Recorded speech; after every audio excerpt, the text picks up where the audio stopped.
Muchas gracias nuevamente.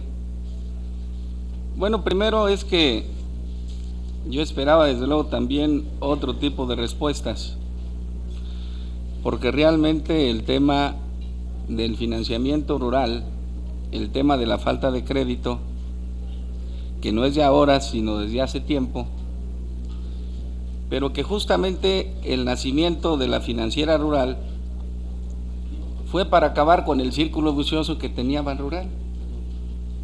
Y lo primero es que acabamos con el 50% de los que se les daba crédito, con más del 50% de los que se les daba crédito en el Banrural con el surgimiento de la financiera rural. Y la otra es que, como lo dijo aquí el diputado Narro, si crear una SOFON es verdaderamente una complejidad.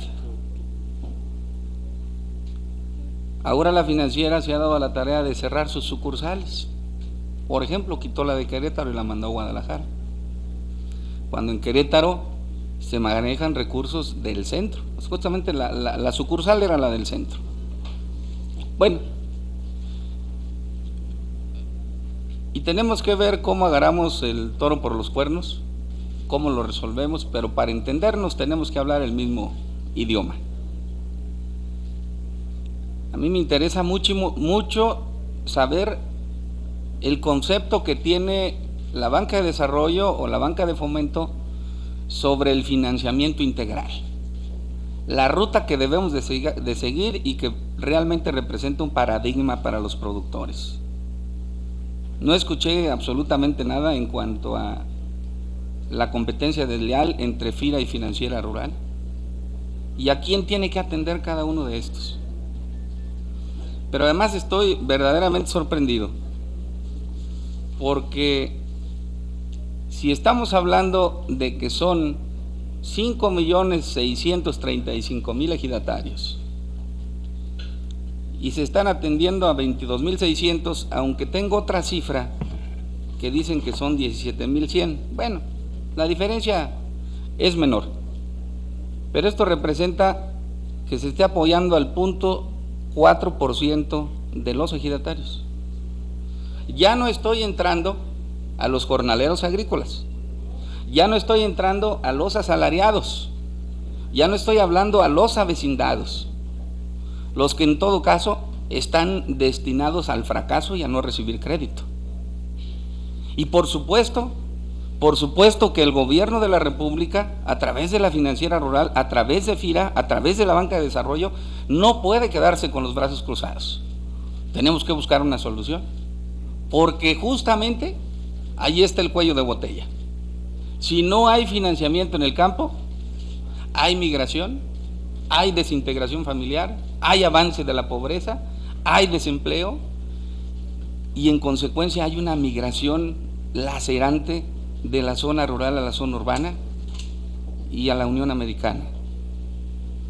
Y bueno, lo que hemos comentado nosotros es verdaderamente lamentable, que los campesinos quieren salir de las zonas rurales para emanciparse, para tener una mejor calidad de vida.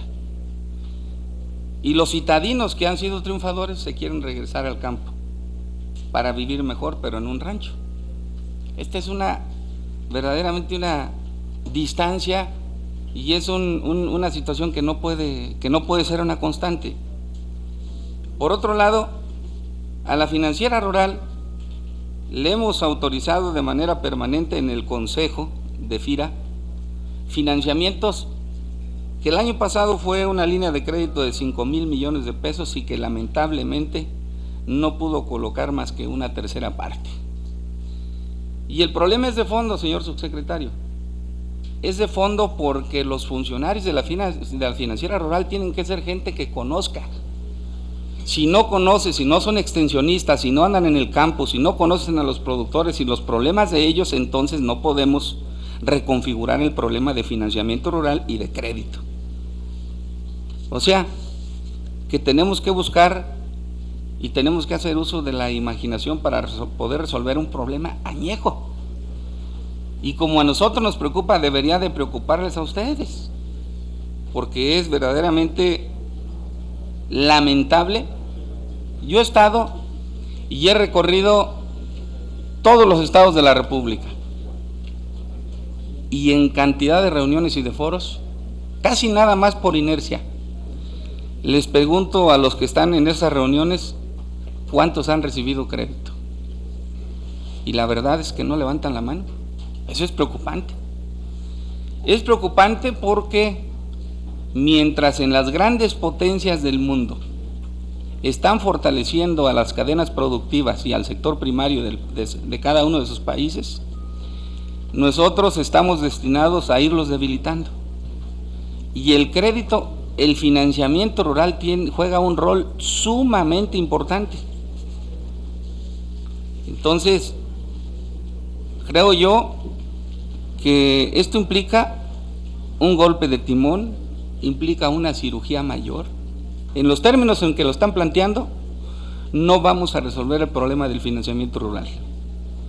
Por supuesto, el gran grueso de los campesinos y campesinas de nuestro país no son sujetos de crédito, porque muchos no tienen ni siquiera tierra, o algunos rentan la tierra y en consecuencia no pueden acreditar y les dificulta el crédito.